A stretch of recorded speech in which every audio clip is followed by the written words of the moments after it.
സ്തോത്രം. ഒരു നിമിഷം നമ്മുടെ കണ്ണുകൾ നടക്കാം, നമുക്കൊന്ന് ഒരു വാക്ക് പ്രാർത്ഥിക്കാം.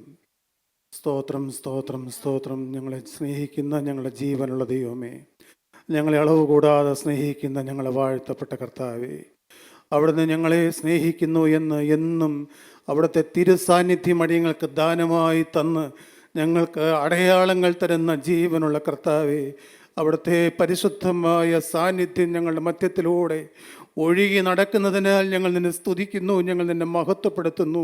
ഓടി വന്നണയാൻ ആകാശത്തിൻ്റെ കീഴിൽ വേറൊരു നാമമില്ലല്ലോ കർത്താവേ. ഞങ്ങൾ ആ പരിശുദ്ധ പാദപീഠം കെട്ടിപ്പിടിച്ചുകൊണ്ട് മറിയ ഇറ്റിറ്റ് വീഴ്ത്തിയ, ഇരുതുള്ളി കണ്ണുനീർ വീഴ്ത്തിയ ആ പാദപീഠത്തിലേക്ക് അടിയങ്ങളിതാ വരുന്നു കർത്താവേ. നാഥ, ഞങ്ങൾ ആ പാദപീഠത്തിൽ വന്ന് കരയുമ്പോൾ, ഞങ്ങളുടെ കണ്ണുനീർ നിൻ്റെ പാദപീഠത്തിൽ വീഴുമ്പോൾ അത് ആ തിരുരക്തവുമായി കലരുന്നുണ്ടല്ലോ കർത്താവേ. ആ തിരുരക്തം ഞങ്ങളെ തൊടുന്നുണ്ടല്ലോ കർത്താവേ. എൻ്റെ യേശുവേ, ഞങ്ങൾ ഭാഗ്യശാലികളാകിയാൽ സ്തോത്രം. ഞങ്ങൾ നിന്നെ സ്തുതിക്കുന്ന കർത്താവേ. എൻ്റെ ദൈവമേ, ഈ കൃപ ഞങ്ങളിൽ നിന്ന് മാറിപ്പോകരുതേ, ഈ സാന്നിധ്യം ഞങ്ങളിൽ നിന്ന് മാറിപ്പോകരുതേ കർത്താവേ. ഇന്ന് ഞങ്ങളെ കഴുകിക്കൊണ്ടിരിക്കണമേ, ഞങ്ങളെ തങ്കം പോലെ ഞങ്ങളെ വെട്ടിത്തിളങ്ങുന്നവരാക്കി തീർക്കണമേ, ഞങ്ങളുടെ മാലിന്യങ്ങളെല്ലാം കഴുകിത്തരണമേ എന്ന് പ്രാർത്ഥിക്കുന്നു യേശുവേ. ഇന്നത്തെ ശുശ്രൂഷയിൽ പരിശുദ്ധാത്മാവിൻ്റെ തീ അനേകരിലേക്ക് അല്ല ഞങ്ങളിലേക്ക് കടന്നു വന്ന് ഞങ്ങളെടുത്ത് കൊടയണമേ എന്ന് പ്രാർത്ഥിക്കുന്നു കർത്താവേ. ഞങ്ങളുടെ മേൽ ആ സ്വർഗത്തിൻ്റെ കരം വരണമേ എന്ന് പ്രാർത്ഥിക്കുന്നു എൻ്റെ നാഥ. ഞങ്ങൾ നിന്നെ സ്തുതിക്കുന്നു, ഞങ്ങൾ നിന്നെ മഹത്വപ്പെടുത്തുന്നു കർത്താവേ. അല്പം സമയം കൂടി ഞങ്ങളുടെ പാദമെടുത്തിരിക്കട്ടെ. കൃപയാൽ പൊതിയണമേ അടിയന്റെ നാവിലും തിരുരക്തം തൊടുവിച്ച് നിർത്തണമേ എന്ന് പ്രാർത്ഥിക്കുന്നു യേശുവിൻ നാമത്തിൽ തന്നെ.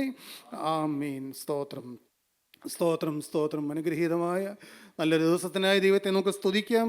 ആദരണീയരായ കർത്തൃ ശുശ്രൂഷകർക്കും ദൈവ മക്കൾക്കും സഹോദരി സഹോദരന്മാർക്കും യേശുക്രിസ്തുവിൻ്റെ പരിശുദ്ധമായ നാമത്തിൽ വിനീതമായ വന്ദനം അറിയിക്കുന്നു. യേശു നമ്മുടെ കൂടെയുണ്ട്. നാം പറയാറുണ്ട്, ഈ കാലഘട്ടത്തിലാണോ കർത്താവായ യേശുക്രിസ്തു വരുന്നത് നമുക്ക് അറിഞ്ഞുകൂടാ.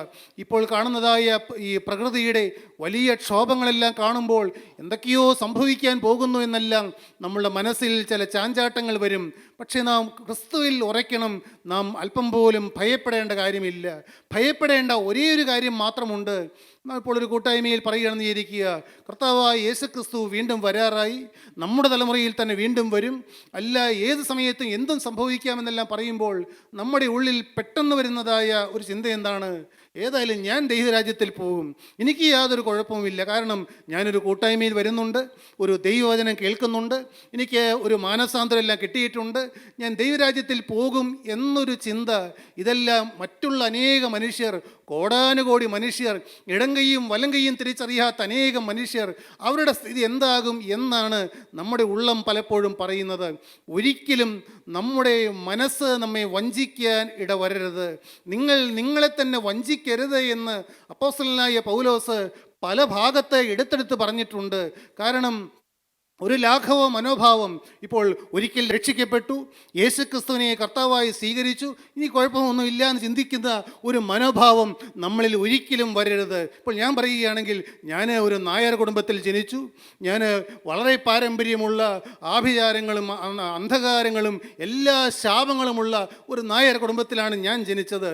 എന്നാൽ ഭാഗ്യവശാൽ എൻ്റെ 22-ാമത്തെ വയസ്സിൽ യേശുക്രിസ്തുവിൻ്റെ അത്ഭുത സ്നേഹം എന്നെ കടന്നു പിടിക്കാനിടയായി.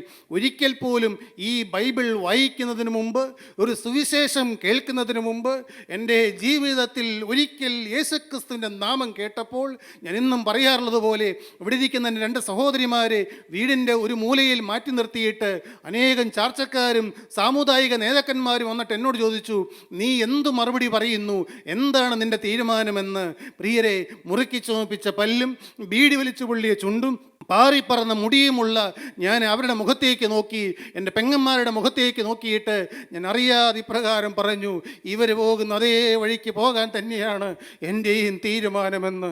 എൻ്റെ പ്രിയപ്പെട്ടവരെ, അത് ഞാൻ പറഞ്ഞിട്ട് 32 കൊല്ലം കഴിഞ്ഞു. ദൈവത്തിന് സ്തോത്രം.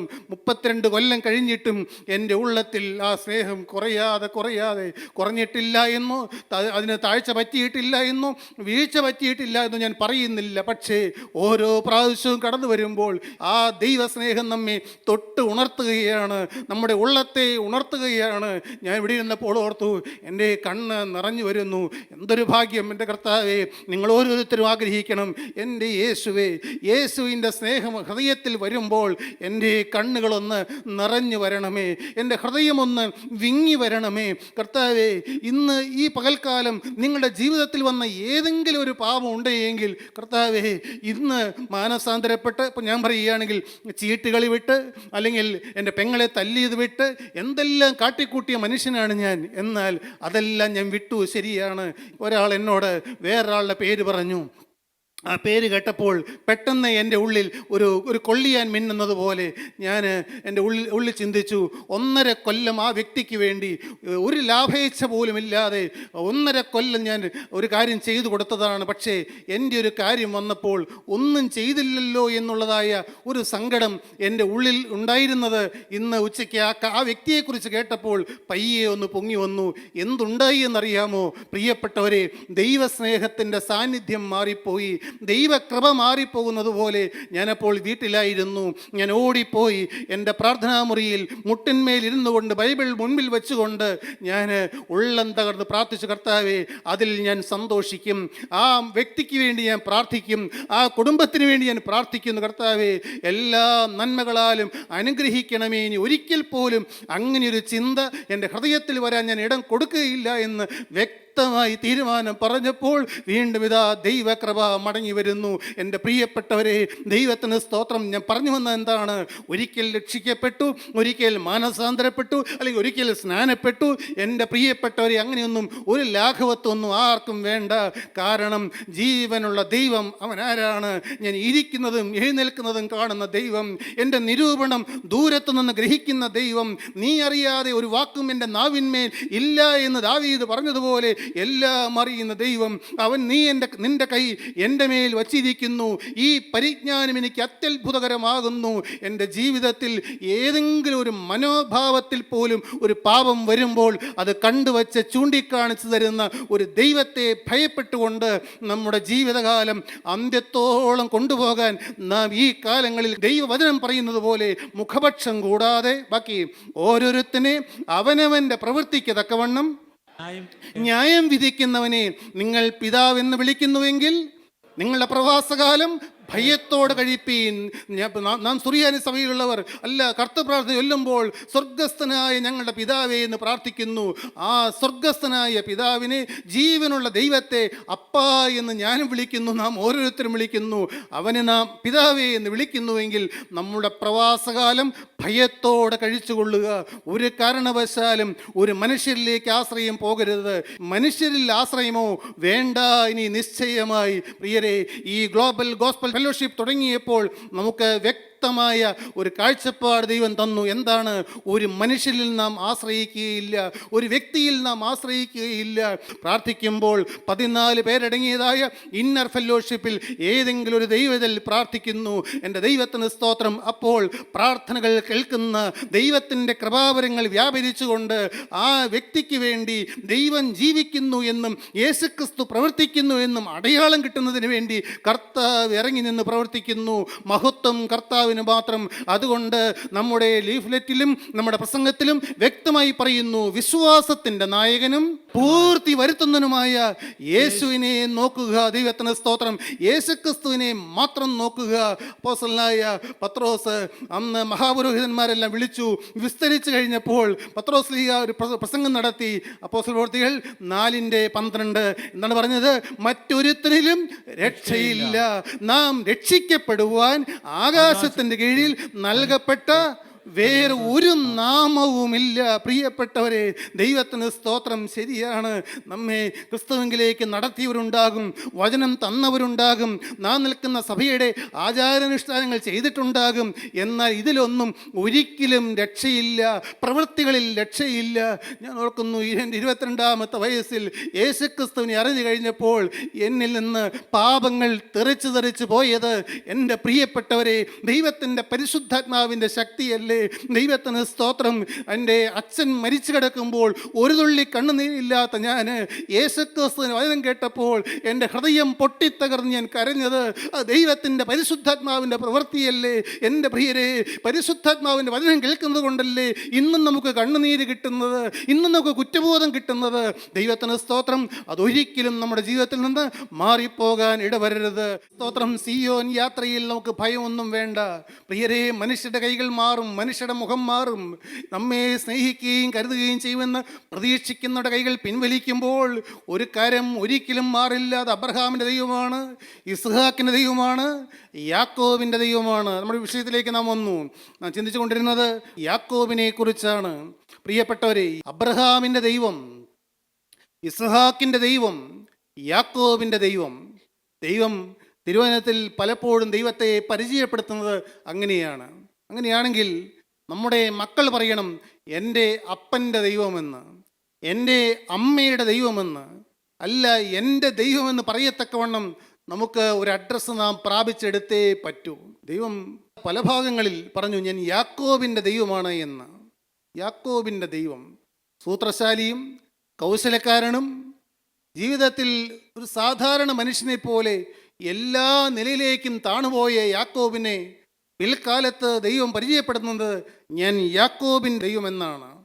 പ്രിയപ്പെട്ടവരെ, നാം ആഗ്രഹിക്കണം എ മാൻ ഓഫ് ഗോഡ്, ദൈവത്തിൻ്റെ മനുഷ്യൻ, എ വിമൻ ഓഫ് ഗോഡ്, ദൈവത്തിൻ്റെ ഒരു പ്രിയപ്പെട്ട സ്ത്രീ, അല്ലെങ്കിൽ ദൈവത്തിൻ്റെ പ്രിയപ്പെട്ട ഒരു മകൾ, എ മാൻ ഓഫ് ഗോഡ്. ദൈവത്തിന് സ്തോത്രം. ലോകത്തിൽ മനുഷ്യർ പലരെയും പല രീതിയിൽ പരിചയപ്പെടുത്തും. എ മാൻ ഓഫ് എത്തിക്സ് ഉണ്ടല്ലോ, ചില കൃത്യമായ കാര്യങ്ങളിൽ കാഴ്ചപ്പാടുള്ള ആളുകൾ. എ മാൻ ഓഫ് വിസ്ഡം, വലിയ ബുദ്ധിശാലിയായ ആൾ. മാൻ ഓഫ് എംപവർമെൻറ്റ്, അല്ലെങ്കിൽ അനേകം എന്തെല്ലാം വിശേഷങ്ങളാണ് മനുഷ്യർക്കുള്ളത്. ഇപ്പോൾ മുഖ്യമന്ത്രിയുടെ, പ്രധാനമന്ത്രിയുടെ ഈ ഇന്ത്യ പാകിസ്ഥാൻ പ്രശ്നങ്ങളൊക്കെ വന്നപ്പോൾ ഒരു ഉയർന്ന വ്യക്തിയുണ്ട്. അദ്ദേഹത്തെ പറയും ദ മാൻ ഓഫ് സ്ട്രാറ്റജീസ്. വലിയ തന്ത്രങ്ങൾ, യുദ്ധതന്ത്രങ്ങൾ എല്ലാം മുൻകൂട്ടി കണ്ട് ഉപദേശം കൊടുക്കുന്ന ആളാണ്. പ്രധാനമന്ത്രിക്ക് ഉപദേശം കൊടുക്കുന്ന ആളാണ് മാൻ ഓഫ് സ്ട്രാറ്റജീസ്. ദൈവത്തിൻ്റെ മനുഷ്യനാകാൻ ഒരു പരിപാടിയുമില്ലാതിരുന്നതായ യാക്കോബിനെ ദൈവം യാക്കോബിൻ്റെ ദൈവം എന്ന് പറയത്തക്ക രീതിയിൽ രൂപാന്തരപ്പെടുത്തിയെടുത്തു. ദൈവത്തിന് സ്തോത്രം. ഞാൻ ചിന്തിച്ചു വന്നത്, യാക്കോബ് അങ്ങനെ ഒരു വലിയൊരു വിളി കിട്ടിയ ആളാണെങ്കിലും യാക്കോബ് തൻ്റെ സ്വന്തം സ്വകാര്യ ജീവിതത്തിൽ വളരെ സങ്കടപ്പെട്ടു പോയി. അമ്മായിയപ്പൻ്റെ വീട്ടിൽ 14, 6, 20 കൊല്ലം താമസിച്ച കാലത്ത് യാക്കോബ് കിടന്ന് വിഷമിച്ചു. യാക്കോബ് സമ്പന്നനായി. യാക്കോബിന് ആടുമാടുകളെല്ലാം ഉണ്ടായി, മക്കളുണ്ടായി, ഭാര്യമാരുണ്ടായി. എന്നാൽ ഉൽപ്പത്തി പുസ്തകം 30-ാം അധ്യായം 30-ാം അധ്യായത്തിൻ്റെ 30-ാം വാക്യത്തിൻ്റെ സെക്കൻഡ് പാർട്ട്, 2-ാം ഭാഗം നമുക്കൊന്ന് വായിച്ച് കേൾക്കാം. ഇനി എൻ്റെ സ്വന്തം ഭവനത്തിന് വേണ്ടി ഞാൻ എപ്പോൾ കരുതും എന്ന് പറഞ്ഞു. ദൈവത്തിന് സ്തോത്രം. യാക്കോബിരുന്ന് കരയുകയാണ്, ഇനി ഞാൻ എൻ്റെ സ്വന്തം ഭവനത്തിന് വേണ്ടി എപ്പോൾ കരുതുമെന്ന്. എൻ്റെ സ്വന്തം ഭവനത്തിന് വേണ്ടി ഞാൻ എപ്പോൾ കരുതുമെന്ന് പറഞ്ഞുകൊണ്ട് യാക്കോബിരുന്ന് നെടുവീർപ്പെടുകയാണ്, യാക്കോബിരുന്ന് സങ്കടപ്പെടുകയാണ്. ദൈവ വിളി കെട്ടിയതായ ഒരു ദൈവവൈതൽ സമർപ്പണത്തിൽ നിന്നെല്ലാം പിന്നോട്ട് പോയി കഴിയുമ്പോൾ, ഒരു കാലം വരുമ്പോൾ, സമയം വരെയും ദൈവം അതെല്ലാം നോക്കി നിൽക്കും. എന്നാൽ നിത്യനായ ദൈവം എൻ്റെയും നിങ്ങളുടെയും ഹൃദയത്തിലേക്ക് അയച്ചത് കെടുന്ന ബീജമായിരുന്നില്ല. കെടാത്തതും ജീവനുള്ളതും നിലനിൽക്കുന്നതുമായ ദൈവത്തിൻ്റെ വചനമായിരുന്നു. പ്രിയപ്പെട്ടവരെ, ഈ ദൈവത്തിൻ്റെ വചനം എന്ന് പറഞ്ഞാൽ എന്താണ്?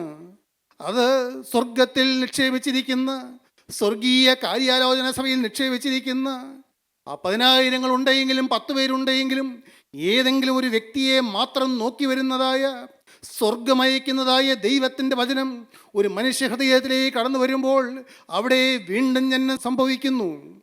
അങ്ങനെയാണ് എനിക്ക് വീണ്ടും ജനനം കിട്ടിയത്. ഇനി കൂടുതൽ വർണ്ണിക്കുന്നില്ല. പ്രിയപ്പെട്ടവരെ, അന്ന് ആ കൺവെൻഷൻ പന്തലിൽ ചിലർ നിർബന്ധിച്ചാണ് ഞാൻ അവിടെ പോയിരുന്നത്. പലരും കരയുന്നു, കൈവെക്കുന്നു, എനിക്കൊന്നും മനസ്സിലായില്ല. എന്നാൽ ഏതാനും ദിവസം കഴിഞ്ഞില്ല, ഒരു പെൺകുട്ടി ഗർഭിണിയാകുന്നത് അന്നറിയില്ല. ഒരു 1.5 മാസമോ 2 മാസമോ കഴിയുമ്പോഴാണ് അറിയുന്നത് ഗർഭിണിയാണ് എന്നുള്ളത്. ടെസ്റ്റ് ചെയ്യുമ്പോഴാണ് അറിയുന്നത്. ദൈവത്തിൻ്റെ വചനമാകുന്ന ബീജം ഒരു മനുഷ്യ ഹൃദയത്തിലേക്ക് വന്നാൽ അത് പ്രവർത്തിക്കാൻ തുടങ്ങുന്നു. ചില രൂപാന്തരങ്ങൾ വരാൻ തുടങ്ങുന്നു. പ്രിയപ്പെട്ടവരെ, അത് പറഞ്ഞു പോകുമ്പോൾ ഒരു കാര്യം നിങ്ങൾ ചോദിക്കട്ടെ, നിങ്ങൾക്ക് എത്ര പേർക്ക് അങ്ങനെ ഒരു രൂപാന്തരം വ്യക്തമായ ജീവിതത്തിൽ വന്നു? വ്യക്തമായ ഒരു കാഴ്ചപ്പാട് കിട്ടി? ദൈവത്തിന് സ്തോത്രം. വചനം കേട്ട് കടന്നു പോകുന്നത് എളുപ്പമാണ്. എന്നാൽ പാപത്തോട് യാത്ര പറയുന്നതിൽ നാം എത്രത്തോളം ഗൗരവമുള്ളവരാണ്. പാപം കൂടാതൊരു ജീവിതം എനിക്ക് കൂടിയേ തീരൂ എന്ന് നമ്മുടെ ജീവിതത്തിലെല്ലാം വ്യക്തമായൊരു തീരുമാനമെടുത്തിട്ടുണ്ടോ? ഈ തലമുറയിലെ ഒരു വിശുദ്ധനായി നിൽക്കണം, വിശുദ്ധിയായി നിൽക്കണം, ഒരിക്കലും ഒരു തെറ്റെൻ്റെ ജീവിതത്തിൽ വരരുത് എന്നുള്ളതായ നിർബന്ധം നമ്മുടെ ജീവിതത്തിൽ വന്നിട്ടുണ്ടോ? ഒരു മൂന്ന് ചുവടുകൾ, 3 സ്റ്റേജസ്, 3 അവസ്ഥകൾ വേണമെങ്കിൽ പറഞ്ഞു തരാം. 1, റോമർക്ക് ലേഖനം 6-ാം അധ്യായം 11-ാം വാക്യം. കാണാതെ പഠിക്കേണ്ട വാക്യമാണ്. നാം പാപം സംബന്ധിച്ച് അവണ്ണം നിങ്ങളും പാപസംബന്ധമായി മരിച്ചവരെന്നും ക്രിസ്തു യേശുവിൽ ദൈവത്തിന് ജീവിക്കുന്നവരെന്നും നിങ്ങളെ തന്നെ എണ്ണുവീൻ. ക്രിസ്തു യേശുവിൽ ദൈവത്തിന് ജീവിക്കുന്നവരെന്നും നിങ്ങളെ തന്നെ എണ്ണുവീൻ. നാം പാപം സംബന്ധിച്ച് മരിച്ചവരെന്ന് നമ്മെ തന്നെ എണ്ണുന്നവരായിരിക്കണം. കഴിഞ്ഞ ദിവസം ഞാൻ ഉറങ്ങാൻ പോകുമ്പോൾ ഓർത്തു, കർത്താവേ, ഞാൻ ഉറങ്ങിക്കിടക്കുമ്പോൾ ഈ ലോകത്ത് എന്തെല്ലാം സംഭവിച്ചാലും ഞാൻ അറിയുന്നില്ല. ഈ വാക്യത്തെക്കുറിച്ച് അനേകം ഭക്തന്മാർ പറഞ്ഞിട്ടുള്ളത് നിങ്ങളും ധാരാളം കേട്ടിട്ടുണ്ട്. മദ്യത്തോട് ആസക്തിയുള്ളൊരു മനുഷ്യൻ, അശുദ്ധിയോട് ആസക്തിയുള്ളൊരു മനുഷ്യൻ, ഈ ലോകത്തിലെ സിനിമയോട് ആസക്തിയുള്ള മനുഷ്യൻ, അന്യയുടെ മോഹങ്ങളോട് ആസക്തിയുള്ളൊരു മനുഷ്യൻ മരിച്ചു കിടക്കുന്നു. ആ മരിച്ചു കിടക്കുന്ന വ്യക്തിയുടെ മുമ്പിൽ മദ്യക്കുപ്പി കൊണ്ടുവന്ന് വെച്ചാലും എന്തെല്ലാം വേണ്ടാദിനങ്ങൾ നടന്നാലും ഒന്നിനും പ്രതികരിക്കുന്നില്ല. കാരണം ആൾ മരിച്ചു കഴിഞ്ഞിരിക്കുന്നു. അപ്പോൾ ഞാൻ ഇങ്ങനെ ചിന്തിച്ചു, എന്നാൽ വേറൊരാൾ ഉറങ്ങിക്കിടക്കുന്നു, നല്ല ഗാഠമായ ഉറക്കമാണ്. ആ ഉറങ്ങുന്ന സമയത്ത് ഒരാൾക്ക് സിനിമയോടാണ് താല്പര്യം എന്നിരിക്കട്ടെ, അല്ലെങ്കിൽ യൂട്യൂബ് ഷോർട്സിനോടാണ് താല്പര്യം എന്നിരിക്കട്ടെ, അല്ലെങ്കിൽ ഏതെങ്കിലും റിയാലിറ്റി ഷോയോടാണ് താല്പര്യം എന്നിരിക്കട്ടെ. ആ നല്ലതുപോലെ ഉറങ്ങിക്കിടക്കുന്ന ആളുടെ മുമ്പിലേക്ക് ആ മൊബൈൽ അങ്ങ് വെച്ച് കൊടുത്തു. വല്ല പ്രതികരണവുമുണ്ടോ? ഒരു പ്രതികരണവുമില്ല. പക്ഷേ ആ മനുഷ്യൻ ഉറങ്ങി എഴുന്നേറ്റ് കഴിയുമ്പോഴോ വീണ്ടും ആ ഉള്ളതായ പാപ ആസക്തികൾ ഉണർന്നു കഴിഞ്ഞു. പ്രിയപ്പെട്ടവരെ, എടുക്കുന്നതായ തീരുമാനത്തിൽ നിലനിൽക്കുന്നില്ല. കുറച്ച് നാളത്തേക്ക് മാത്രം ആ പാപത്തിൽ മരിച്ചവരെന്ന് എന്നെ തന്നെ എണ്ണുന്നു. എന്നാൽ അത് അവസാനത്തോളം, എൻ്റെ ജീവശ്വാസം തീരുവോളം, ഞാൻ യേശുക്രിസ്തുവിന്റെ രാജ്യത്തിൽ എത്തുവോളം, വിശുദ്ധന്മാർക്ക് വേണ്ടി കാക്കപ്പെടുന്ന ഉദ്യാനത്തിൽ ഞാൻ എത്തുവോളം, ഈ ലോകത്തിൽ കൂട്ടായ്മ ഉണ്ടായിരിക്കട്ടെ, ദൈവമക്കളുണ്ടായിരിക്കട്ടെ, ദൈവവചനം ഉണ്ടായിരിക്കട്ടെ, ഒന്നുമില്ലാതിരുന്നാലും എന്നെയും മാറ്റി നിർത്തിയല്ല പറയുന്നത്. ഇന്ന് നാം ഈ കൂടി വന്നിരിക്കുമ്പോൾ, പ്രിയപ്പെട്ടവരെ, നിങ്ങളുടെ ജോലിയിൽ നിന്ന് ബന്ധപ്പെട്ട് കടന്നു വന്നു. നാം വന്നിരിക്കുമ്പോൾ ദൈവത്തിൻ്റെ സ്നേഹം ഇങ്ങനെ വ്യാപരിച്ചുകൊണ്ടിരിക്കുകയാണ്. എൻ്റെ പ്രിയപ്പെട്ടവരെ, അത് പറയുമ്പോഴേക്കും നമ്മുടെ ഉള്ളം തുള്ളും. ദൈവസ്നേഹം വ്യാപരിച്ചുകൊണ്ടിരിക്കുന്നു. ഈ ദൈവസ്നേഹം വ്യാപരിക്കുമ്പോഴാണ് നാം വ്യക്തമായ തീരുമാനങ്ങൾ എടുക്കേണ്ടത്. കഴിഞ്ഞൊരവസരത്തിൽ ദൈവമക്കൾ ഒരു കാര്യത്തിന് വേണ്ടി പ്രാർത്ഥിക്കാൻ ഒരുമിച്ച് കൂടി. ഒരു ദൈവത്തിൽ പ്രാർത്ഥിച്ചുകൊണ്ടിരിക്കുന്നു. ഇതാ ദൈവകൃപ ഇങ്ങനെ അതുപോലെ ഒഴുകി വന്നുകൊണ്ടിരിക്കുകയാണ്. പെട്ടെന്ന് ആ ദൈവകൃപ അങ്ങ് മാറുന്നതിന് മുമ്പ് ഞാൻ എൻ്റെ ഒരു കൊച്ചു കാര്യം, ഒരു സ്വകാര്യമായൊരു കാര്യം ഞാൻ അപ്പോൾ യേശുവിനോട് പറഞ്ഞു. കാരണം യേശു അടുത്ത് വന്ന് കിട്ടി നിൽക്കുകയാണ്. യഹോവയെ കണ്ടെത്താവുന്ന കാലത്ത് അവനെ അന്വേഷിപ്പീൻ.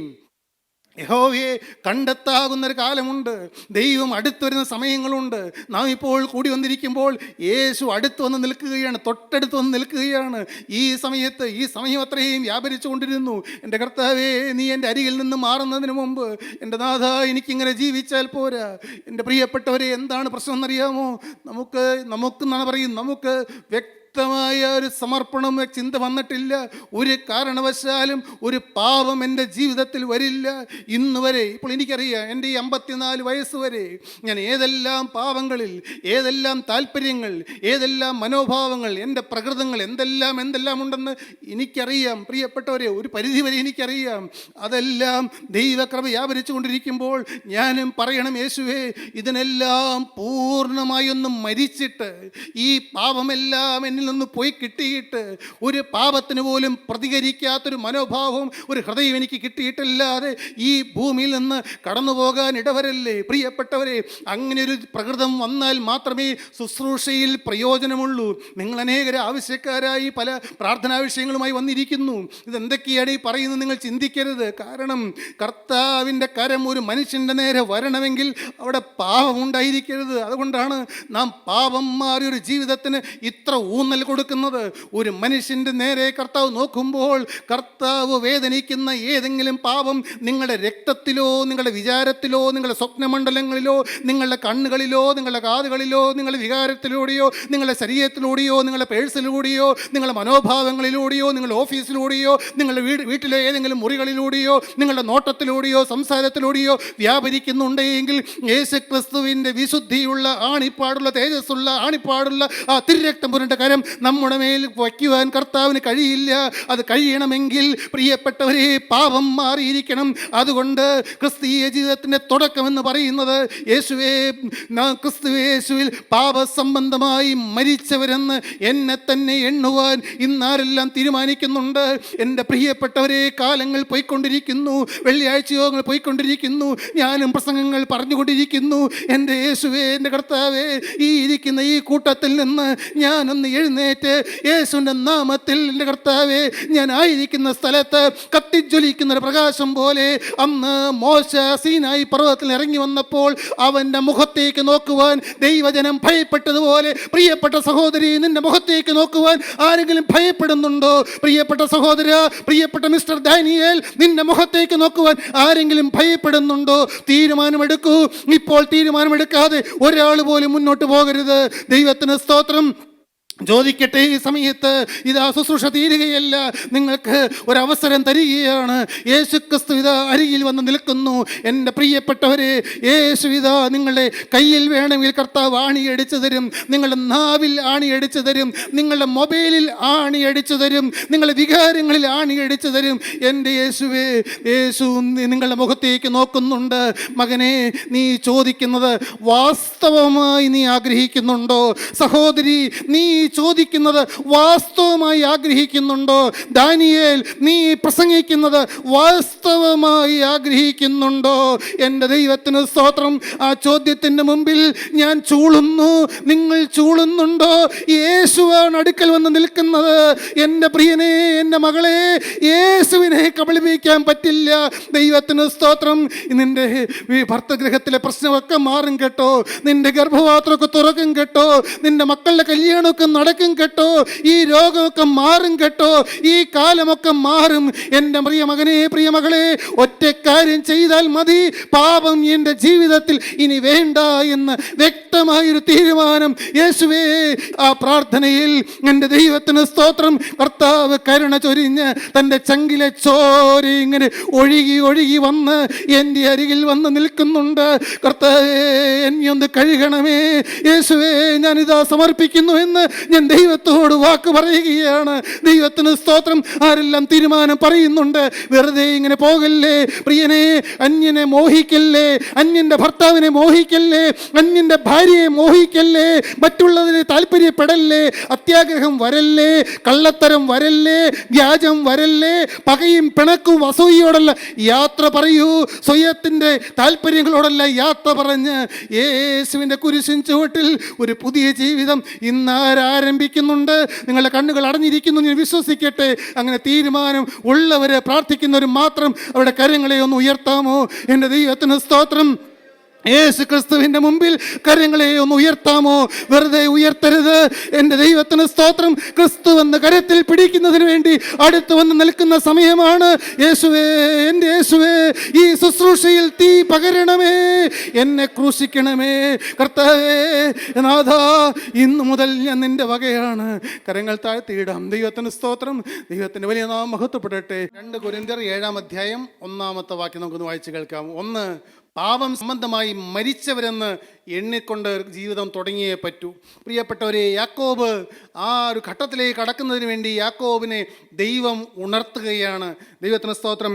ഒരിക്കൽ തീരുമാനമെടുത്തു, അതുകൊണ്ട് വലുതാകുന്നുണ്ടോ? അപ്പോസ്തലൻ പറയുകയാണ് 2 കൊരിന്ത്യർ 7:1. പ്രിയമുള്ളവരെ, ഈ വാഗ്ദത്തങ്ങൾ നമുക്ക് ഉള്ളതുകൊണ്ട് നാം ജഡത്തിലെയും ആത്മാവിലെയും സകല കന്മഷവും നീക്കി സകല കന്മഷവും നീക്കി നമ്മെ തന്നെ വെടിപ്പാക്കി ദൈവഭയത്തിൽ വിശുദ്ധിയെ തികച്ചുകൊള്ളുക. തിമോത്തിയോസിന് എഴുതിയ 2-ാമത്തെ ലേഖനം. ദൈവത്തിന് സ്തോത്രം. 21 വാക്യം കൂടി ചേർത്ത് വായിച്ചു നോക്കാം. പ്രിയപ്പെട്ടവരെ, ആത്മാവിലെയും ജഡത്തിലെയും സകല കന്മഷവും നീക്കി ദൈവഭയത്തിൽ വിശുദ്ധിയെ നമ്മെ തന്നെ വെടിപ്പാക്കി ദൈവഭയത്തിൽ വിശുദ്ധിയെ തികച്ചുകൊള്ളുക. അത് തികച്ചു എന്നല്ല പറയുന്നത്, അവസാന നിമിഷം വരെയും അത് തികയ്ക്കാൻ നാം ബാധ്യസ്ഥരാണ്. നാം അത് വില കൊടുത്ത് പ്രാപിക്കേണ്ടതാണ്. നാം ദൈവത്തോട് ചോദിച്ചു വാങ്ങിക്കേണ്ടതാണ്. അപ്പോസ്തലൻ ഒരു ഉദാഹരണം പറയുന്നു. 2 തിമോത്തിയോസ് 2:20-21. എന്നാൽ ഒരു വലിയ വീട്ടിൽ പൊന്നും വെള്ളിയും കൊണ്ടുള്ള സാമാനങ്ങൾ മാത്രമല്ല, മരവും മണ്ണും കൊണ്ടുള്ളവയുമുണ്ട്. ചിലത് മാന്യകാര്യത്തിനും ചിലത് ഹീനകാര്യത്തിനും ഉപയോഗിക്കുന്നു. ചില പാത്രങ്ങൾ മാന്യകാര്യത്തിനും ചില കാര്യങ്ങൾ ഹീനകാര്യത്തിനും ഉപയോഗിക്കുന്നു. ഇവയെല്ലാം വിട്ടകന്ന് തന്നെത്താൻ വെടിപ്പാക്കുന്നവൻ വിശുദ്ധവും ഉടമസ്ഥന് ഉപയോഗവുമുള്ള നല്ല വേലയ്ക്കൊക്കെയും ഒരുങ്ങിയിരിക്കുന്ന ഒരു മാനപാത്രമായിരിക്കും. ഇതെല്ലാം വിട്ടകന്ന് തന്നെത്താൻ വെടിപ്പാക്കുന്നവൻ യജമാന് പ്രയോജനമുള്ള ഒരു പാത്രമായി തീരും. എന്നും വെടിപ്പാക്കിക്കൊള്ളണം. ദൈവത്തിന് സ്തോത്രം. നാം തന്നെ ഇരുന്ന് എത്ര സമയം ഇരുന്ന് പ്രാർത്ഥിച്ചാലാണ് എൻ്റെ പ്രിയപ്പെട്ടവരെ ദൈവകൃപയുടെ ഒരു സാന്നിധ്യം കിട്ടുന്നത്. ചിലപ്പോൾ ദൈവത്തിന് സ്തോത്രം, പണ്ട് കാലങ്ങളിൽ നാം പഠിച്ചതും നാം ശീലിച്ചതും നാം ആചരിച്ചതും നാം പരിചയിച്ചു പോകുന്നതുമായ ചില ആത്മീയ വഴികളെല്ലാം അതെല്ലാം പരമാർത്ഥമായിരുന്നു. പ്രിയപ്പെട്ടവരെ, ദൈവത്തിന് സ്തോത്രം. ദൈവത്തിന് വലിയ നാം മഹത്വപ്പെടട്ടെ. ദൈവ തേജസ് ഇതാ ഇറങ്ങുന്നതായൊരു ദിവസം, ദൈവത്തിൻ്റെ കൃപ ഇറങ്ങി വരുന്ന ദിവസം. സീനായി പർവ്വതത്തിൻ്റെ അടിവാരത്തിലെങ്ങും ഒരു മൃഗം പോലും വരരുത് എന്നാണ് ദൈവം മോശയോട് പറഞ്ഞത്. ഈ ജനത്തോട് പറയുക, ഒരു മൃഗം പോലും വന്നാൽ അതിനെ കൊന്നുകളയണമെന്ന്. പ്രിയപ്പെട്ടവരെ, മൃഗീയ സ്വഭാവം വെച്ചുകൊണ്ടൊന്നും കൂട്ടായ്മയിൽ വന്നിരിക്കാൻ ശ്രമിക്കരുതേ. മൃഗത്തിൻ്റെ ചിന്തകൾ വെച്ചുകൊണ്ടൊന്നും കൂട്ടായ്മയിൽ വന്നിരിക്കല്ലേ. മൃഗീയമായ വാസനകളൊന്നുമായിട്ട് കൂട്ടായ്മയിൽ വന്നിരിക്കാൻ നോക്കരുത്. എല്ലാം മാറ്റിക്കൊള്ളണം. അങ്ങനെ ഒരുങ്ങി പ്രിയപ്പെട്ടവരെ, ഇന്ന് പറ്റിയിരിക്കുന്ന വലിയൊരു അപകടം അതാണ്. ദൈവത്തിന് സ്തോത്രം. ആരാണ് ഓരോ പ്രാവശ്യവും നമ്മുടെ അരികിലേക്ക് ഇറങ്ങി വരുന്നത്? ആരാണ് നമ്മെ കഴുകുന്നത്? എൻ്റെ ദൈവത്തിന് സ്തോത്രം. ഇതെല്ലാം പറയുമ്പോൾ എനിക്ക് ദൈവത്തോട് നന്ദിയുണ്ട്. പ്രിയരെ, 2022 ഫെബ്രുവരി മാസത്തിലാണ് നാം ഈ കൂട്ടായ്മ ആരംഭിച്ചത്. ദൈവത്തിന് സ്തോത്രം. എനിക്ക് ഇടയ്ക്കിടയ്ക്ക് അത് ഓർക്കുമ്പോൾ എനിക്ക് ദൈവത്തോട് നന്ദി വരും. പ്രിയപ്പെട്ടവരെ, അന്ന് മുതൽ ഞാൻ ഇവിടെ സാക്ഷ്യവചനം പറയുന്നയാളാണ്. എന്നാൽ ദൈവത്തിന് സ്തോത്രം, അനുഗ്രഹീതമായ ഒരു കൂട്ടായ്മ, അനുഗ്രഹീതമായ ഒരു ഇന്നർ ഫെലോഷിപ്പ്, അനുഗ്രഹീതമായ ദൈവത്തിൻ്റെ മക്കൾ അവരെ ഓരോ കാര്യങ്ങൾ തിരുത്താൻ പറഞ്ഞു തരുമ്പോൾ, എൻ്റെ പ്രിയപ്പെട്ടവരെ, ഇന്ന മനോഭാവം വെച്ചുകൊണ്ട് ദൈവം പ്രസാദിക്കില്ല എന്ന് പറഞ്ഞു തരുമ്പോൾ ഒന്ന് വിനയപ്പെട്ട് കിട്ടിയാൽ ദൈവത്തിന് സ്തോത്രം. എൻ്റെ പ്രകൃതത്തിൽ ഒരിക്കലുമില്ലാത്തൊരു സ്വഭാവമാണ് വിനയം എന്നുള്ളത്. എന്നാൽ ഞാൻ ആ കുരിശിൻ്റെ മറവിൽ മറഞ്ഞു നിന്നുകൊണ്ട് എളിമയോടെ പറയട്ടെ, എൻ്റെ പ്രിയപ്പെട്ടവരെ, എനിക്കറിയാവുന്നതുപോലെ ഞാൻ പറയട്ടെ. ഒരു കാര്യം, ഈ കാലങ്ങളിൽ ഈ കൂട്ടായ്മ തുടങ്ങിയതിന് ശേഷം ദൈവത്തിൻ്റെ അനന്ത സ്നേഹം ഒരു കാര്യം എന്നെ പഠിപ്പിച്ചുകൊണ്ടിരിക്കുന്നു. അവൻ നിങ്ങളെ തക്ക സമയത്ത് ഉയർത്തേണ്ടതിന് അവൻ്റെ ബലമുള്ള കൈക്കീഴ് താണിരിപ്പീൻ. ദൈവത്തിന് സ്തോത്രം. പ്രിയപ്പെട്ട ഭാര്യമാരെ, നിങ്ങൾ താണിരിപ്പീൻ. ദൈവത്തിന് സ്തോത്രം. പ്രിയപ്പെട്ട മക്കളെ, നിങ്ങൾ താണിരിപ്പീൻ. എവിടെയെങ്കിലും ജോലി ചെയ്യുന്നത് ജോലിക്കാരെ, നിങ്ങൾ താണിരിപ്പീൻ. പ്രിയപ്പെട്ട പുരുഷന്മാരെ, നിങ്ങൾ ദൈവസന്നിധിയിൽ താണിരിപ്പീൻ. ഒരിക്കൽ പോലും തലപൊങ്ങാത്ത രീതിയിൽ നാം താണിരിക്കുക. അപ്പോഴുണ്ട് ദൈവകൃപ ഇങ്ങനെ വന്ന് കഴുകിക്കൊണ്ടിരിക്കും. ദൈവത്തിന് സ്തോത്രം. ഇന്ന് വരെ വരെയും ഇന്നും അത് ഇവിടെ വന്നിരുന്നപ്പോൾ മുതൽ ഞാൻ ചില തീരുമാനങ്ങൾ കർത്താവിനോട് പറഞ്ഞുകൊണ്ടിരുന്നു. പ്രിയപ്പെട്ടവരെ, ആ തീരുമാനങ്ങൾ പറയുമ്പോൾ കർത്താവ് ഇങ്ങനെ ചെത്തി ചെത്തി വെടിപ്പാക്കുന്നത് പോലെയുള്ള അനുഭവം. എൻ്റെ ദൈവത്തിന് സ്തോത്രം. അതാണ് അപ്പോസ്തലൻ പറഞ്ഞത്, പ്രിയമുള്ളവരെ, ഈ വാഗ്ദത്തങ്ങൾ നിങ്ങൾക്കുള്ളത് കൊണ്ട് നിങ്ങൾ ആത്മാവിലെയും ജഡത്തിലെയും സകല കന്മഷവും, കന്മഷം എന്ന് പറഞ്ഞാൽ പാപം, എല്ലാ കന്മഷവും നീക്കി ദൈവഭയത്തിൽ വിശുദ്ധിയെ തികച്ച് നിങ്ങളെ തന്നെ വെടിപ്പാക്കി വിശുദ്ധിയെ തികച്ചുകൊള്ളുക. ദൈവഭയം അതെന്നും ഉണ്ടായിരിക്കണം. ഒരു ദൈവത്തിന് സ്തോത്രം. ദൈവം എന്നെ എപ്പോഴും കാണുന്നു. ഒരു വാക്യം കൂടി ഉണ്ട്, അതിൻ്റെ അടുത്തൊരു സ്റ്റേജാണ് 1 തെസ്സലോനിക്കർ 5:23. സമാധാനത്തിന്റെ ദൈവം തന്നെ നിങ്ങളെ മുഴുവനും ശുദ്ധീകരിക്കുമാറാകട്ടെ. സ്തോത്രം. സമാധാനത്തിൻ്റെ ദൈവം തന്നെ നിങ്ങളെ മുഴുവനും ശുദ്ധീകരിക്കുമാറാകട്ടെ. മുഴുവനും ശുദ്ധീകരിക്കുമാറാകട്ടെ. പ്രിയപ്പെട്ടവരെ, ഞാൻ ഈ അടുത്ത കാലങ്ങളിൽ ഈ ബൈബിൾ വായിക്കുന്നതിന് വന്ന ഒരു പാകപ്പഴ ഞാൻ ദൈവസന്നിധിയിൽ ഏറ്റു പറഞ്ഞു. മറ്റൊന്നും കൊണ്ടുമല്ല, ഈ പണ്ടൊക്കെ എന്ന് പറഞ്ഞാൽ പണ്ട് കാലങ്ങളിൽ റോമർക്കെഴുതിയ ലേഖനം വായിക്കുമ്പോൾ ഒരു നല്ല സ്പീഡിലാണ് പോകുന്നത്. അത് കഴിഞ്ഞ് കൊരിന്ത് ലേഖനം വരുമ്പോൾ അല്പം സ്പീഡ് കുറയും. പിന്നെ എഫേസി ലേഖനവും ഫിലിപ്പി ലേഖനവും കൊലോസി ലേഖനം വരുമ്പോൾ ഏറ്റവും സ്പീഡ് കുറച്ച് വായിക്കുകയുള്ളൂ. എന്ന് പറഞ്ഞാൽ ഈ കുട്ടികൾ ഈ ഐസ്ക്രീം തീർന്നു പോകാതിരിക്കാൻ വേണ്ടി ഈ 2 കൊച്ചുകുട്ടികൾ ചേട്ടനെ അനിയത്തിയെ കളിപ്പിക്കാൻ വേണ്ടി അല്ലെങ്കിൽ പറ്റിക്കാൻ വേണ്ടി പയ്യെ കഴിക്കുന്നത് കണ്ടിട്ടില്ലേ എന്ന് പറഞ്ഞതുപോലെ ഏറ്റവും സ്പീഡ് കുറച്ച് ഓരോ വാക്യവും വായിച്ച് ആസ്വദിച്ച് ദൈവവചനം വായിക്കുന്ന ഒരു പ്രകൃതം. അങ്ങനെയാണ് നാം ബൈബിൾ വചനം കാണാതെ പഠിക്കുന്നത്. എന്നാൽ ഞാൻ ഈ കുറച്ച് നാൾ മുമ്പ് ദൈവത്തോട് കർത്താവേ, ആ ഒരു ആസ്വാദനം എവിടെയെങ്കിലും കുറഞ്ഞിട്ടുണ്ട്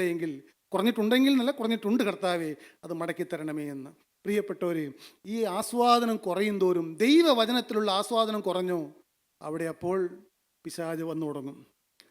കൂട്ടായ്മയിലുള്ള ആസ്വാദനം കുറഞ്ഞു തുടങ്ങിയോ അപ്പോൾ അവിടെ പിശാച് വന്നു തുടങ്ങും. ഇന്ന് ഞാൻ ഉച്ചയ്ക്ക് ഒരു അനുഗ്രഹീതനായ ഒരു ദൈവദാസൻ്റെ ഈ പാട്ടുകൾ എങ്ങനെയെല്ലാം എഴുതി എന്നുള്ള അതിനെക്കുറിച്ച് ഇങ്ങനെ കേട്ടുകൊണ്ടിരുന്നപ്പോൾ അദ്ദേഹം പറയുകയായിരുന്നു, ഈ മഹാകവി KV സൈമൺ സാറാണ് ഈ തേനിലും മധുരം എന്നുള്ളൊരു പാട്ട് പാടിയത്. ദൈവത്തിന് സ്തോത്രം. അദ്ദേഹം പറയുകയാണ്, ഈ ലോകത്ത് കോടാനുകോടി പുസ്തകങ്ങളുണ്ട്. ഈ കോടാനുകോടി പുസ്തകങ്ങൾ നമുക്ക് ഇൻഫർമേഷൻ തരും, അറിവുകൾ തരും. പക്ഷേ ഈ ദൈവത്തിൻ്റെ വചനമാണ് നമുക്ക് ട്രാൻസ്ഫോർമേഷൻ തരുന്നത്, രൂപാന്തരം തരുന്നത്. പ്രിയപ്പെട്ടവർ, ഇതൊക്കെ എനിക്കും അറിയാവുന്ന കാര്യം തന്നെയാണ്. പക്ഷേ അത് കേട്ടപ്പോൾ ഞാൻ ഓർത്തു, ഇപ്പോൾ നാം ഈ വായിച്ച ഒരു വാക്യം, ആത്മാവിലെയും ജഡത്തിലെയും സകല കന്മഷവും നീക്കി നമ്മെ തന്നെ വെടിപ്പാക്കി ദൈവഭയത്തിൽ വിശുദ്ധിയെ തികച്ചുകൊള്ളുക. അതങ്ങ് വായിക്കുമ്പോഴേക്കും ദൈവത്തിൻ്റെ പരിശുദ്ധാത്മാവാണ് കടന്നു വരുന്നത്. ഇപ്പോൾ എന്താണ് അപ്പോസ്തലൻ പറയുന്നത്?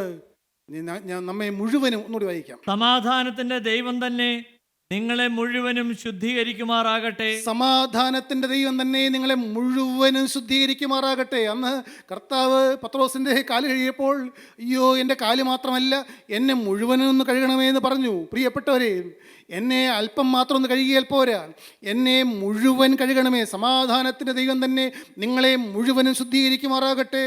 നിങ്ങളുടെ ആത്മാവും പ്രാണനും ദേഹവും അശേഷം നമ്മുടെ കർത്താവായ യേശുക്രിസ്തുവിന്റെ പ്രത്യക്ഷതയിൽ. ഒന്നുകൂടി, നിങ്ങളുടെ ആത്മാവും പ്രാണനും. നിങ്ങളുടെ പ്രാണൻ ഒന്ന്, നിങ്ങളുടെ ആത്മാവ്, നിങ്ങളുടെ പ്രാണൻ, ദേഹം അശേഷം നമ്മുടെ കർത്താവായ. ഇതെല്ലാം അശേഷം, അല്പം പോലും ഒരു കളങ്കം പോലും ഇല്ലാതെ നമ്മുടെ കർത്താവായ യേശുക്രിസ്തുവിന്റെ നാളിൽ അനിന്യമായി കാണപ്പെടും വണ്ണം എന്നും ശുദ്ധീകരിച്ച് നിൽക്കുമാറാകട്ടെ എന്ന്. എൻ്റെ പ്രിയപ്പെട്ടവരെ, ഈ കാണുന്ന രക്ഷിക്കപ്പെട്ടു എന്ന് പറഞ്ഞ് കൈ ഉയർത്തി പറഞ്ഞ് നടക്കുന്ന ആരെയും വിധിച്ച് പറയുകയല്ല.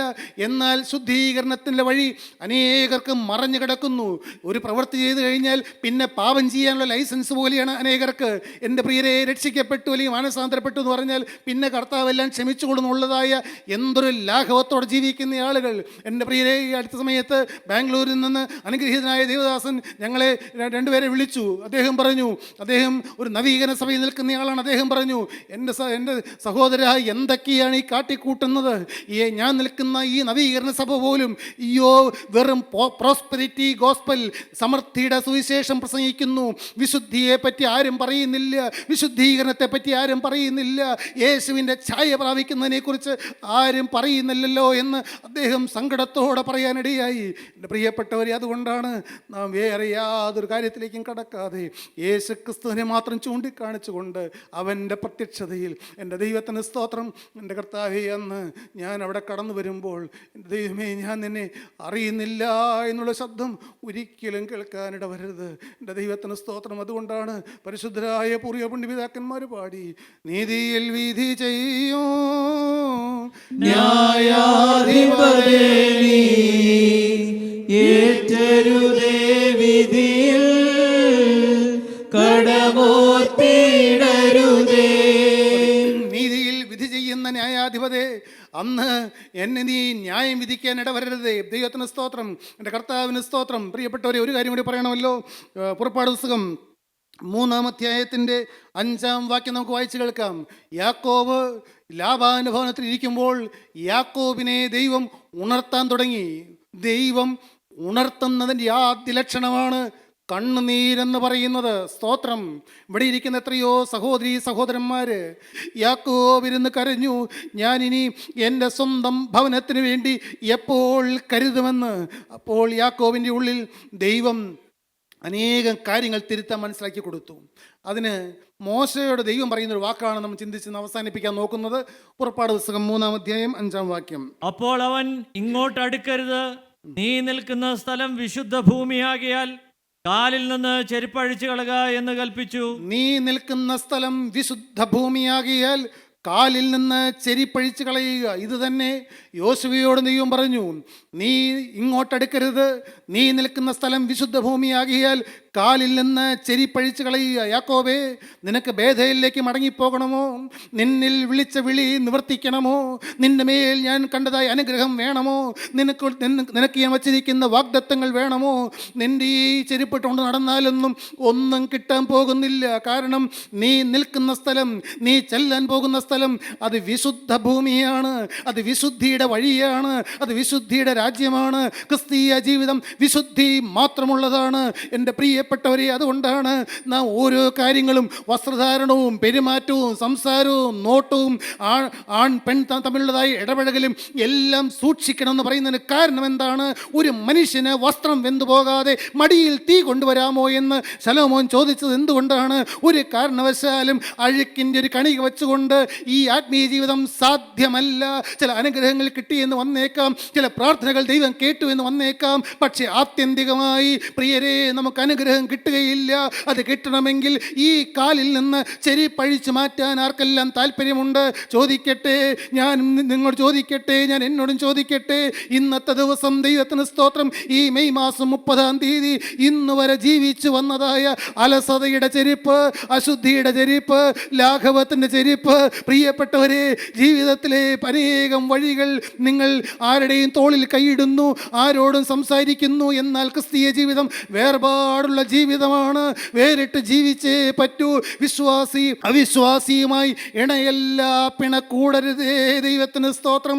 നീതിക്കും അധർമ്മത്തിനും തമ്മിൽ എന്തോ ഒരു ചേർച്ച, ക്രിസ്തുവിനും ബലിയാലും തമ്മിൽ എന്തോ ഒരു പൊരുത്തം. ഒരിക്കലും പൊരുത്തപ്പെടാൻ സാധിക്കില്ല. മോശയോട് ദൈവം പറഞ്ഞു, മകനെ, നീ നിന്റെ കാലിൽ നിന്ന് ചെരിപ്പഴിച്ചിട്ട് ഇങ്ങോട്ടേക്ക് അടുത്ത് വരിക. ദൈവത്തിന് സ്തോത്രം. യാക്കോബേ, നീ നിന്റെ ജീവിതത്തിലെ എല്ലാം മാറ്റിയിട്ട് ഒരു പുതിയ സമർപ്പണം എടുക്കുക. ദൈവത്തിൻ്റെ വലിയ നാമം മഹത്വപ്പെടട്ടെ. നമ്മുടെ കണ്ണുകൾ നമുക്കടയ്ക്കാം, നമ്മുടെ തലകൾ നമുക്കിത് വണക്കാം. ദൈവത്തിന് സ്തോത്രം.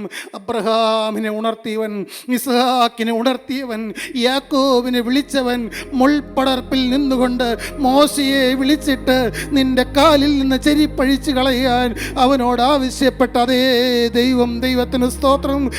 പുരാതനായ ദൈവം, ദൈവത്തിന് സ്തോത്രം. പിതാക്കന്മാരുടെ ദൈവം, ദൈവത്തിന് സ്തോത്രം. തേജസ്സായ ജീവനുള്ള ദൈവം, മുൾപ്പടർപ്പിൽ ഇറങ്ങി വന്ന ജീവനുള്ള ദൈവം. എൻ്റെ കർത്താവിന് സ്തോത്രം. എൻ്റെ പ്രിയപ്പെട്ടവരെ, ആദിയില്ലാത്ത ആദിയായ ജീവനുള്ള ദൈവം, ആ സ്വർഗസ്ഥനായ ജീവനുള്ള ദൈവമാണ് ഇപ്പോൾ നമ്മുടെ മധ്യത്തിൽ നടകൊള്ളുന്നത്. തപ്പുകൊട്ടുന്ന കന്യകമാരുടെ അകമ്പടിയോടെ യേശുക്രിസ്തു എഴുന്നള്ളിയിരിക്കുന്ന സമയമാണ്. എൻ്റെ യേശുവേ, അവിടുന്ന് കടന്നു പോകുമ്പോൾ, ആ കരം നീട്ടി കടന്നു പോകുമ്പോൾ ആ തേജസ്സോടെ കടന്നു പോകുമ്പോൾ എന്നെ ഒന്ന് നോക്കണമേ എന്ന് ആര് പ്രാർത്ഥിക്കുന്നുണ്ട് അവർ പറയണം, യേശുവേ ഇന്ന് ഈ ശുശ്രൂഷയിൽ പങ്കെടുത്ത ഇനി പങ്കെടുക്കാനിരിക്കുന്ന ആളായിരിക്കില്ല. ഇന്ന് മുതൽ ഞാൻ എൻ്റെ കർത്താവിന് സ്തോത്രം. നമുക്ക് മനസ്സിൽ കാണാം, മോശ കാലിലെ ചെരുപ്പ് അവിടെ അഴിച്ചിട്ടിട്ട് ഓടി യേശുവിൻ്റെ അരികിലേക്ക് കടന്നു ചെന്നതുപോലെ എൻ്റെ കർത്താവിന് സ്തോത്രം. പഴയ വഴികൾ ഇവിടെ തീരുകയാണ്, പഴയതെല്ലാം തീരുകയാണ്. ഇന്ന് മുതൽ ഞാൻ ക്രിസ്തുവിൽ ഒരു പുതിയ മനുഷ്യനെന്ന് ആര് യേശുവിനോട് പറയുന്നുണ്ട്. അവരുടെ മേൽ കർത്താവിൻ്റെ കരം വരട്ടെ. നാം എടുക്കുന്ന തീരുമാനം സ്വർഗം മുദ്ര വെച്ച് തരട്ടെ. ആ മുൾപ്പടപ്പിലിറങ്ങിയ തീ നമ്മുടെ മേലേക്ക് ഇറങ്ങി വരട്ടെ. കർത്താവ് കരം ഉയർത്തട്ടെ. യേശുവേ ആ തീ ഞങ്ങൾക്ക് അനുഭവിക്കാൻ, തീയുടെ ചൂട് ഞങ്ങളുടെ മധ്യത്തിലേക്ക് വാരി എറിയണമേ. തീക്കനൽ എറിയണമേ. ആ തൃക്കരം നീട്ടണമേ. തിരുരക്തം ഇപ്പോൾ ഞങ്ങളുടെ മേൽ തളിക്കണമേ എന്ന് നമുക്ക് പ്രാർത്ഥിക്കാം. ആ പ്രാർത്ഥന വരുമ്പോൾ യേശുവിതാ നമ്മുടെ മധ്യത്തിലുണ്ട്. പറയൂ, യേശുവേ, എൻ്റെ യേശുവേ, ഇന്ന് മുതൽ ഞാൻ നിന്റെ വക അല്ല. പറയൂ, യേശുവേ, എൻ്റെ യേശുവേ, ഇന്ന് മുതൽ ഞാൻ നിന്റെ ഒരു വിശുദ്ധൻ. എൻ്റെ യേശുവിന് സ്തോത്രം. എൻ്റെ യേശുവേ, എൻ്റെ യേശുവേ, ഇന്ന് മുതൽ ഞാൻ നിനക്ക് വേണ്ടി മാത്രം ജീവിക്കും. സ്തോത്രം. പ്രാർത്ഥിക്കാം, കണ്ണുകളടച്ച് പ്രാർത്ഥിക്കാം. സ്നേഹം നിറഞ്ഞ ദൈവമേ, കരുണയുള്ള കർത്താവേ, ഈ നല്ല ദിവസത്തിനായി ഞങ്ങൾ നിന്നെ സ്തുതിക്കുന്നു, ഞങ്ങൾ നിന്നെ മഹത്വപ്പെടുത്തുന്നു. കർത്താവേ, അവിടെ നിന്ന് നടത്തുന്ന ജനമായിരിക്കാൻ അടിയങ്ങൾക്ക് വന്ന കൃപയ്ക്കായി സ്തോത്രം. കർത്താവേ, ഞങ്ങൾ ഒരിക്കലും ക്രിസ്തുവിൻ്റെ വിശുദ്ധിയുടെ വഴിയിൽ നിന്ന്, തേജസ്സിൻ്റെ വഴിയിൽ നിന്ന് ഒരിക്കലും വേർപിരിക്കാൻ കഴിയാതെ വണ്ണം ഞങ്ങൾ എന്നും ആ കുരിശോട് ചേർത്ത് ബന്ധിക്കണമേ എന്ന് പ്രാർത്ഥിക്കുന്നു. കർത്താവേ, ഞങ്ങളുടെ ഹൃദയത്തിലുള്ള അനേകം ആവശ്യങ്ങൾ, അനേകം ആഗ്രഹങ്ങൾ, അനേകം സങ്കടങ്ങൾ ഞങ്ങൾ ആ പാതപിടത്തിലേക്ക് കൊണ്ടുവരുന്നു. എൻ്റെ കർത്താവേ, നാളിതുവരെ അവിടെ ഞങ്ങളുടെ കണ്ണുനീരൊപ്പിയിട്ടുണ്ട്, ഞങ്ങളുടെ മുഖത്തിൻ്റെ വാട്ടം മാറ്റിയിട്ടുണ്ട്. കർത്താവേ, അവിടെ ഞങ്ങൾ മാറോട് ചേർത്ത് പിടിച്ചിട്ടുണ്ട്, ഞങ്ങളെ തലോടിയിട്ടുണ്ട്. എല്ലാത്തിനുമായി ഞങ്ങൾ നിന്നെ സ്തുതിക്കുന്നു. ഇനി ഞങ്ങൾ കൂടി കാണുമ്പോൾ ഈ കൃപയിൽ പരിപാലിക്കണമേ. ഞങ്ങളുടെ ദേശത്തെ കാത്തുകൊള്ളണമേ. എല്ലാ മഹത്വത്തെയും മാത്രം എല്ലാം ഞങ്ങൾക്ക് വേണ്ടി ജീവൻ തന്ന യേശുവിൻ നാമത്തിൽ തന്നെ